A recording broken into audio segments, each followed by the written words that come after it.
আসসালামু আলাইকুম। প্রিয় পঞ্চম শ্রেণীর শিক্ষার্থীরা, তোমাদের গণিত বইয়ের ৩০ পৃষ্ঠার দেখো আজকে ৭ নং, ৮ নং, ৯ নং এই ৩টি অঙ্ক সমাধান করে দেখাবো। তো চলো, ৭ নং কি আছে? কেয়া এবং মারুফের মাসিক পারিবারিক খরচ একত্রে ৭০,৫০০ টাকা। কেয়া অপেক্ষা মারুফের মাসিক খরচ ৫,৬০০ টাকা বেশি। কেয়া অপেক্ষা মারুফের বেশি আছে, হ্যাঁ? কেয়া ও মারুফ প্রত্যেকের মাসিক পারিবারিক খরচ কত? ওকে, তারপর দেখো ৮ নং, রনি এবং বাসিরের কাছে একত্রে ৭৮০টি লিচু আছে। রনি অপেক্ষা বাসিরের কাছে ৬৪টি লিচু কম আছে। রনি এবং বাসিরের প্রত্যেকের কতটি করে লিচু আছে? তো এই ৭ এবং ৮ দুইটা অঙ্ক একই নিয়মেই করতে হবে। তো আমি তোমাদের খাতায় করে দেখাচ্ছি।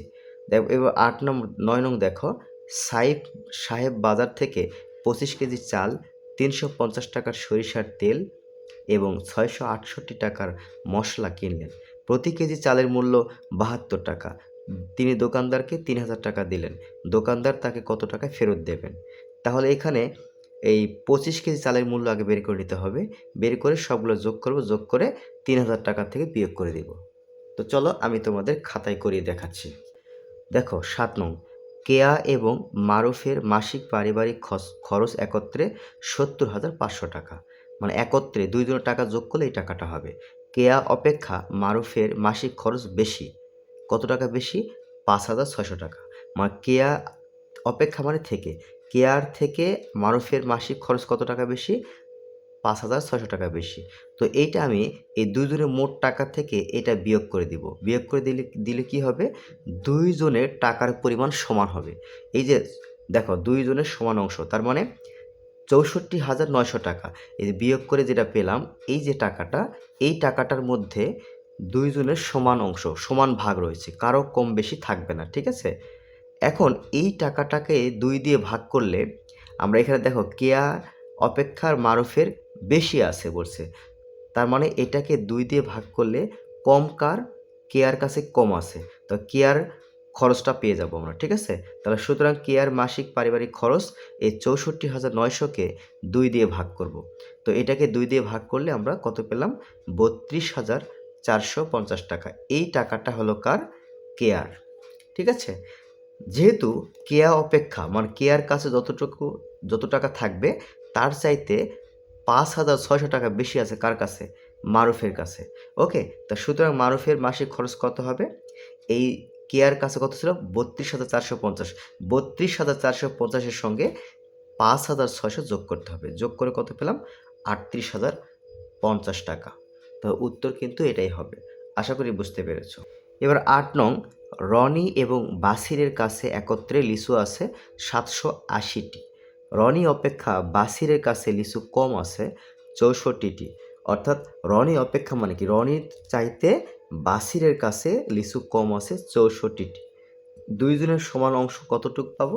মানে দুইজনের সমান অংশ বলতে এখানে বোঝানো হচ্ছে এই যে ৬৪টি লিচু বিয়োগ করে দিলে কত পেলাম? ৭১৬। এই ৭১৬টি লিচুর মধ্যে দুইজনের সমান ভাগ রয়েছে, কারো কম বেশি থাকবে না, ঠিক আছে? তো এখানে এখন ৭১৬কে ভাগ করব কি দ্বারা? ২ দ্বারা। ২ দ্বারা ভাগ করলে কার লিচুর পরিমাণটা পাবো? এখানে দেখো রনির কম আছে না বাসিরের কম আছে? দেখো রনি অপেক্ষা বাসিরের কাছে লিচু কম আছে। তো সুতরাং বাসিরের লিচু আছে কতটি? এইটাকে ২ দিয়ে ভাগ করলাম। ভাগ করলে কত হলো? ৩৫৮টি, ঠিক আছে? এই যে আমি রাফ করে দেখাইছি। আর রনি অপেক্ষা বাসিরের কম আছে, তা বাসিরের লিচুটা পেয়ে গেলাম। ওকে, বাসিরের লিচুর সাথে এই ৬৪ যোগ করে দিলে আমরা কার লিচু পাবো? রনির লিচু। দেখো রনির লিচু আছে ৩৫৮ যোগ ৬৪, কত হলো? ৪২২টি। তো উত্তর হলো রনির ৪২২টি এবং বাসিরের ৩৫৮টি। বন্ধুরা এখন ৯ নং অঙ্কটা দেখো।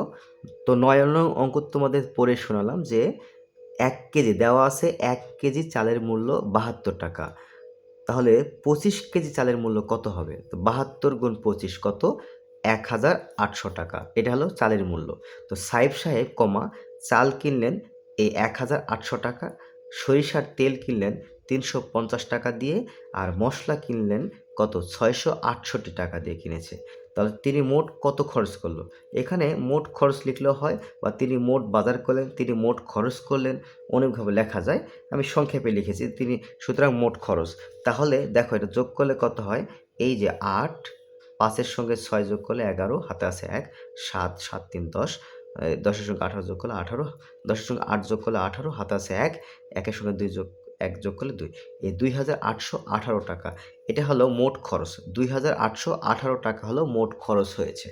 ওকে, দোকানদার তাকে কত টাকা ফেরত দেবে, তা দোকানদারকে সে 3000 টাকা দিয়েছে, তা দোকানদার তাকে ফেরত দেবেন এই 3000 থেকে এই টাকাটা বিয়োগ করতে হবে। 3000 বিয়োগ 2818 টাকা, এটা বিয়োগ করলে হয় কত, 182 টাকা। তো বন্ধুরা, আজ এই পর্যন্ত। যদি ভিডিওটি ভালো লাগে অবশ্যই সাবস্ক্রাইব করবে।